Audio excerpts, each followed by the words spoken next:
оны 4-р сарын 2-ны өдөр дөнгөж саяхан миний бие улсын дээд шүүхтэр Монголын ногоон намын шинжилсэн дүрмийг хүргэж өглөө. 2026 оны 3-р сарын 31-ний өдөр Монголын ногоон намын 20-р ээлжид бус их хурлыг зохион байгуулж Монголын ногоон намын дүрмийг шинжилэн баталлаа. За энэ шинжилэн баталсан дүрмийг өнөөдөр дээд шүүхт хүргэж өглөө. Мөн энэ 20-р их хурлаар улс төрийн намын тухайн хуулийн шинжилсэн найруулгад нийцүүлэн баталсан энэхүү шинэ дүрмээс гадна Монголын ногоон нам удирдлага ахиж шинэ удирдлага сонголоо. Тэгээд миний бие улсын хурлын гишүүн Агвал Басангийн ундраа Монголын ногоон намын шинэ даргаар сонгогдсон тухай мэдээг та бүхэндээ хүргэж байна. За Монголын ногоон нам бол манай үндэсний эвслийн бүрэлдэхүүн 2 намын нэг байгаа. Үндэсний эвс бол 2024 оны 1-р сарын 29-ний өдөр байгуулагдсан. Тэг үндэсний эвслийг бол одоо 2 намын эвсэл байгуулсан байгаа. Нэг нь бол Монголын ногоон нам, нөгөө нам нь бол Монгол үндэсний ардчилсан нам.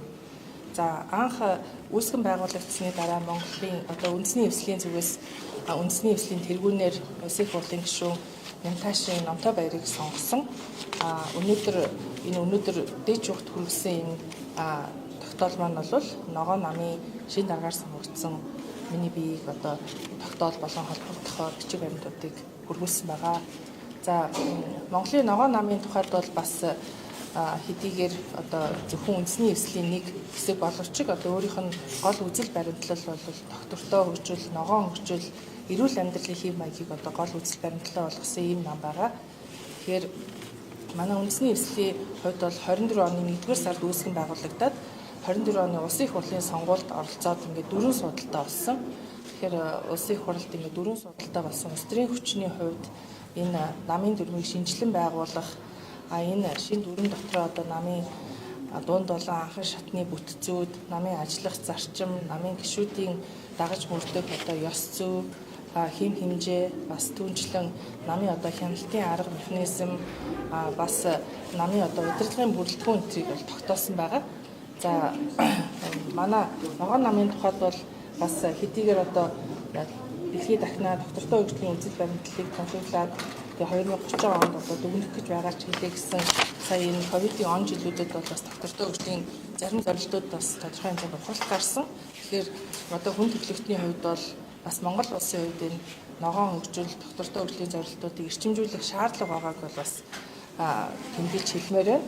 Мөн түнчлэн манай Монгол улсын хувьд Улаанбаатар хот болон бусад одоо аймгийн төвүүд, суурин газруудад бол одоо агаарын бохирдол, хөрсний бохирдол, орчны бохирдол гэдэг хүн ардын маань одоо эрүүл амьдрах энэ нөхцөл байдал бол ихээр алдагдсан байгаа. Тэгэхээр ногоон намын эрхэмлэх зүйл бол энэ ногоон хөгжлийг дэмжих.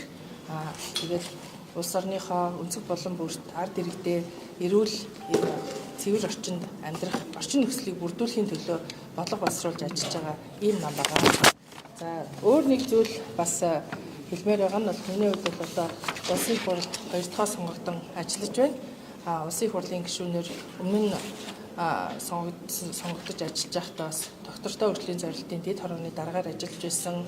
Сая 20-24 оны хооронд улсын хурлын энэ бүрийн хугацаанд гишүүн биш байх хугацаанд бас Монголын ногоон намын Монголын ногоон барилгын хүрээлэнгийн ерөнхийлөгчөөр сонгогдож ажиллаж бас энэ ногоон хөгжил, ногоон хотчлт, энэ орон сууцны барилга, энэ бүхэл одоо барилга байгууламжийг хүний биед хэрхэн ээлтэй байх вэ гэдэг энэ Монгол улсын ногоон барилгын үндэсний зэрэглэлийг боловсруулах ажлыг ахалж ажилласан байгаа. Тэгэхээр энэ туршлага маань бас ногоон намын удирдлагаар ажиллахад бол төхөн болно гэж би үзэж байна.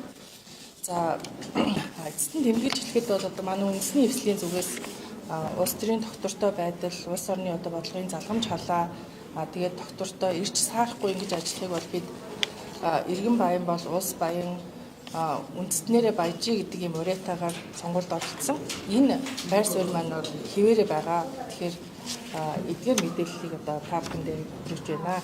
За энэ жил бол 8-р сарын сүүлээр Монгол улсад маань COP17 гэдэг мөр амьсгалын өөрчлөлтийн маш чухал дээд хэмжээний уулзалт болох гэж байгаа. Тэгэхээр энэ уулзалтанд бэлтгэл ажлын хүрээнд бас энэ уулзалтын үеэр Монголын ногоон намын одоо гишүүд бусад орны оролцогчдод уулзалт зохион байгуулж харилцаа холбоогоо өргөжүүлж энэ улс төрийн байр сууриа бэхжүүлж бас Монгол улсын байгаль орчин за тэгээд доктортой хөгжлийн зорилтуудтай холбоотой бодлогын бусад нөхцөл байдлыг бусад орны бодлого боловсруулагчтай холбож ажиллахыг тэр хөдөлгөөнтэй байна. Одоо тэгэхээр Номтой хоёртай одоо ямар Номтой хоёрын үйл арга хэмжээ улс төрийн шийдвэрээр дагна гэсэн үг эсвэл одоо ингээд тусдаа байна гэсэн үг юм.